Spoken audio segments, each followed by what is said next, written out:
देखते हैं आज का मोटिवेशन क्या है। यूं ही नहीं मिलती राहों को मंजिल, एक जुनून सा दिल में जगाना होता है। क्या बात है। पूछा चिड़िया ने कैसे बना आशियाना, बोली भरनी पड़ती है उड़ान बार बार, तिनका तिनका उठाना होता है। साथियों, ये बहुत ही फेमस पंक्ति है, बहुत ही फेमस पंक्ति है। और बचपन में अगर आपको याद हो तो अपन लोग ना एक कहानी पढ़ा करते थे। अगर आपको याद हो, कौन सी कहानी पढ़ा करते थे? अगर यदि याद हो आपको तो अपन एक कहानी पढ़ते थे और उस कहानी में होता था कि थर्स्टी क्रो वाली कहानी, याद है? थर्स्टी क्रो, एक कौवा प्यासा था, उसको प्यास लगी तो उसने क्या किया, एक पर्टिकुलर मटके के अंदर कंकर ला के डाल दिए और पानी का लेवल जब चढ़ा तो उसने पी लिया। साथियों, सफलता है ना, बहुत सारे विद्यार्थियों को, आज एक बहुत बड़ी बात सीख लीजिए, बहुत सारे विद्यार्थियों को ऐसा लगता है कि हम जब पेपर देने गए थे तो एक नंबर से चूक गए थे, अदरवाइज हमारा सिलेक्शन हो गया होता। बहुत सारे मेरी क्लास में ऐसे स्टूडेंट होंगे और आप भी उनमें से होंगे जो इस समय कमेंट कर रहे हैं, तो जरूर बताना कि हाँ सर आप सही कह रहे हो। होता क्या है ना कि हम लोग जब भी एग्जाम में जाते हैं तो रिजल्ट्स जब आते हैं तो देखते हैं यार मैं 1 नंबर से रह गया, यार मैं 2 नंबर से रह गया, बाउंड्री लाइन पे ही था, है ना। ये जो बात आती है ना आपकी 1 नंबर से 2 नंबर से, और फिर अपन लक को कोसते हैं।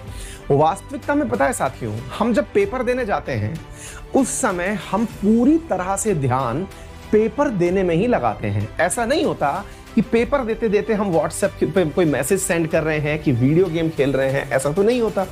हम पूरी तरह से अपने संपूर्ण दिमाग का उपयोग करने के बावजूद उस पेपर में 1 नंबर से रह गए या 2 नंबर से रह गए। इसका अर्थ क्या है? इसका अर्थ ये नहीं है कि किस्मत खराब है, इसका अर्थ ये है कि आपके रिवीजन में कहीं कोई त्रुटि थी। आप जिस एक सवाल के लिए माथा पकड़ के बैठे थे ना कि यार ये गलत लगा दिया, वो गलत आपने जानबूझकर नहीं लगाया, आपको आता ही नहीं था, आप कंफ्यूज थे उसे लेकर। कंफ्यूज क्यों थे? क्योंकि आपका रिवीजन अधूरा था। और रिवीजन अधूरा के लिए क्या था? मुझे दोबारा पढ़ना पड़ता। बोले सर इसी चैप्टर को दोबारा पढ़ जाता। नहीं नहीं, ये तो पता ही नहीं होता कि इसी चैप्टर से सवाल आएगा। वास्तविकता में क्या है साथियों कि आपकी पढ़ाई परफेक्शन तक जब तक नहीं पहुंचती, हमेशा हमें लगता है कि हमारी किस्मत ने हमारा साथ नहीं दिया, जबकि इसका बिल्कुल उलट मामला है। जो लोग मेहनत करते हैं उनकी किस्मत भी उनके साथ ही चलती है। उन्हें लगता है कि यार पता नहीं कौन सा नॉलेज काम आ गया, वास्तविकता में उनकी की हुई अथाह मेहनत है जो उनकी सहायता करती है ना।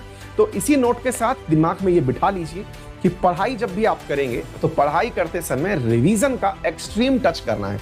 एक चीज दिमाग में रखिएगा हमेशा। हालांकि मैं आपको बता दूं कि अपन रोजाना सुबह 10 बजे एक टेस्ट लेते हैं और मैंने इसीलिए वो टेस्ट शुरू भी किया है। एक टेस्ट है जो करंट अफेयर का टेस्ट होता है। मैं आपको दिन भर में भर भर के नॉलेज देता हूं, लेकिन 7 दिन बाद का भी जब टेस्ट लेता हूं ना तो उसमें से कोई भी बच्चा 100% सवाल को सही करने की स्थिति में नहीं होता। होते हैं कुछ एक टॉपर होते हैं, 4-5 टॉपर हटा दो, लेकिन 5,000-3,000-5,000 बच्चों में से अगर 3-4 बच्चे ही निकल के आते हैं तो ये ठीक बात नहीं है।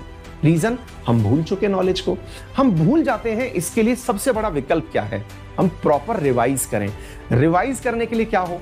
हम कम पढ़ें लेकिन ज्यादा बार रिवाइज करें। सफलता की सबसे बड़ी कुंजी यही है। आप तमाम जगह से नॉलेज लेने से अच्छा है एक ही जगह के नॉलेज को 5 बार 10 बार रिवाइज करिए। जितना ज्यादा रिवाइज करेंगे उतना अच्छे से परफॉर्म करेंगे। आप नॉलेज के पीछे मत भागिए, वो है ना, सफलता के पीछे मत भागिए, नॉलेज के पीछे भागिए, अपने आप सफलता आएगी। मैं कुछ और इसमें ऐड कर रहा हूं, नॉलेज के पीछे मत भागिए, रिवीजन के पीछे भागिए। जो है ना उसको जितना हो सके मग्गा मारिए। आप 100% नॉलेज की अपेक्षा अगर 70% भी नॉलेज को 100% याद करके चले गए तो आपकी प्रायोरिटी ज्यादा है सिलेक्शन की। आ गई बात समझ में?